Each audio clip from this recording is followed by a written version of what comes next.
Hi, so I'm making a pair of blue jeans. I'm using the ginger skinny jeans pattern from Closet Case. I really like this pattern. I've made a couple of pairs of jeans from this pattern and I've found a fit that I really like.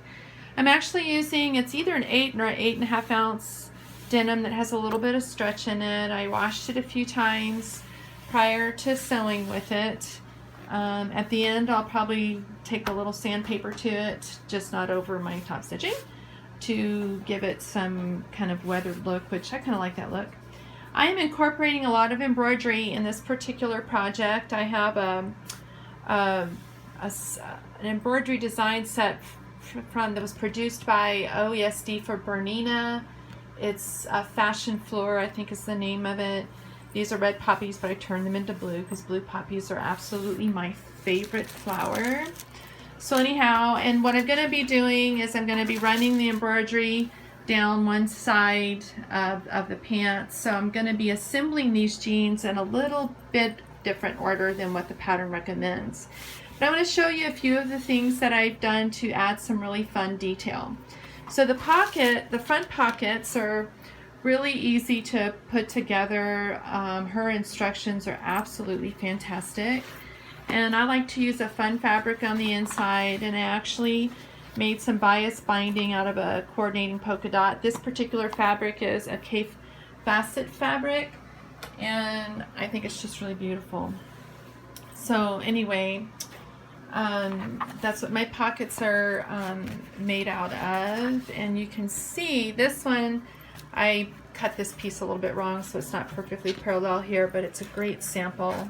So you take your front and you put your pocket lining here, you turn it in, and you do your top stitching, and then you take your front piece and you put it on top of this particular piece. This becomes the back side of the pocket. This is your little coin pocket right here. But I did the same thing. This is a really lightweight cotton fabric that I have, and I made a little bias strip out of it. I just did that for fun. That is not something that you have to do. You do want to be cautious by adding too much bulk, but this didn't add a lot of bulk. Normally what I would do is just serge this edge, top stitch this on this pocket lining piece right here. So now what I have is I have my left front and left back, and I'm sorry, right front and right back, and left back and left front. So the next step normally would be to work on the center front and the zipper, but I'm putting that off because I want to be able to incorporate embroidery here. So I'm going to need to sew these side seams first, and then do my top stitching on the outside leg. This particular pattern recommends that you do your top stitching on the inside leg seam. I'm going to reverse it for this because of where I want the embroidery. So I started by putting an embroidery motif here prior to putting my pocket lining on.